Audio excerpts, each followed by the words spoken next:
Ауа райы. Жаз айларына болжам жасалды. Жауын-шашын мөлшері батыс, солтүстік шығыс және оңтүстік өңірлерде нормаға сай болмақ.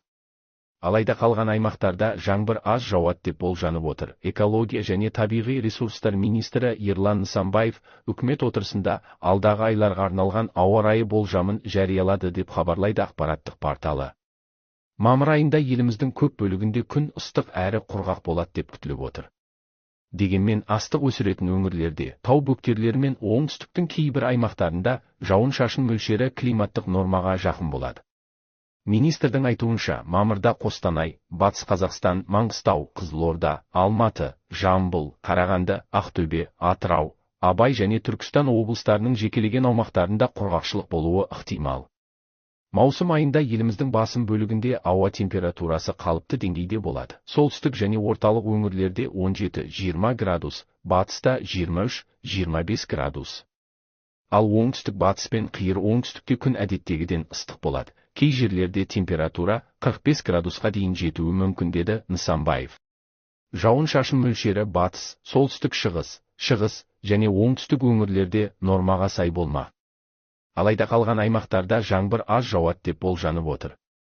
Шілде айында температура қалыпты деңгейде болады. Тек елдің шығысы мен оңтүстік шығысында климаттық нормадан 1 градусқа жоғары болуы мүмкін. Жауын-шашын мөлшері негізінен көпжылдық норма шегінде болады, бірақ солтүстік батыс, солтүстік, оңтүстік және оңтүстік шығыс өңірлерде нормадан жоғары болуы ықтимал.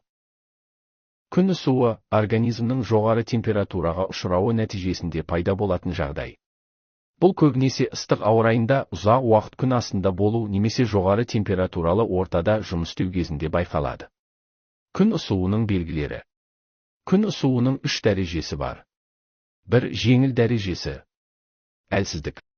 Бас ауруы. Жүрек айну. Терлеудің артуы.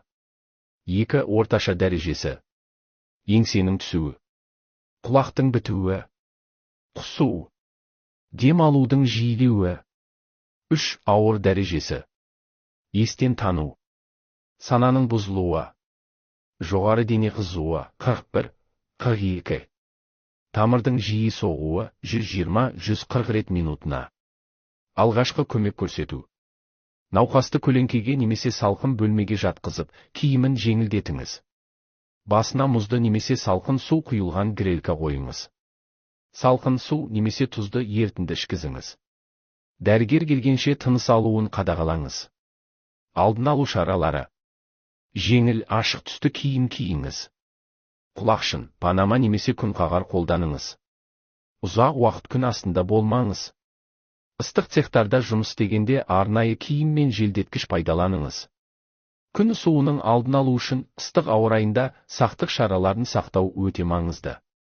Егер ыстық ұру белгілері байқалса, дереу көмек көрсету қажет.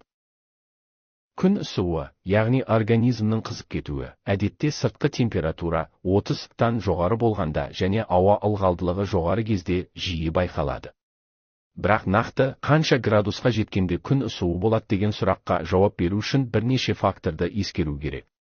Жалпы ереже бойынша 35-39 аралығында жеңіл күн өтудің белгілері байқала бастайды. 40 және жоғары температурада организмге үлкен қауіп төнеді. Ауыр күн өтуі мүмкін. 42-тан жоғары температура адам өміріне тікелей қауіп төндіреді. Бірақ ауа температурасы 35 болса да күннің тікелей сәулесі, ылғалдылық, ауаның тұрып қалуы сияқты факторлар күн ысуын тездетуі мүмкін. Кейбір адамдарда, мысалы, балалар мен қарттарда күн өту төменгі температурада да пайда болуы мүмкін. Сондықтан 30-тан жоғары температурада аса сақ болу керек.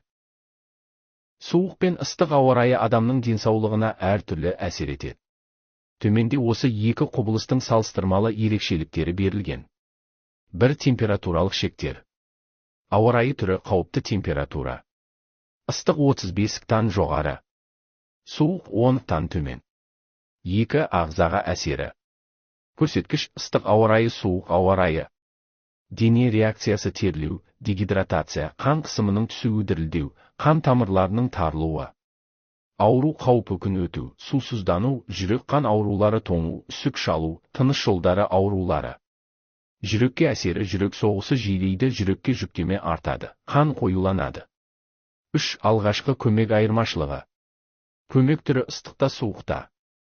Температураны өзгерту, суық көлеңкеге апару, жылы жерге кіргізу. Денеге әсер, салқын су ішкізу, басына мұз қою, жылы сусын беру, үсіген жерлерді жылыту. Киім, артық киімді шешу, жылы киіммен орау. 4. Қауіп тобы. Ыстықта қарттар, балалар, жүрек аурулары бар адамдар, ауыр физикалық жұмыс істейтіндер. Суықта үйсіздер, қант диабетімен ауыратындар, қарттар мен балалар. Қорытынды. Ыстық ауа райы ағзаның ішкі температурасын реттеуді қиындатып, күн өтудің немесе сусызданудың қаупін тудырса, суық ауа райы жылу жоғалту арқылы үсік, тоңу, тыныс алу жолдарының ауруларын тудыруы мүмкін. Екі жағдайда да алдын алу шаралары өте маңызды.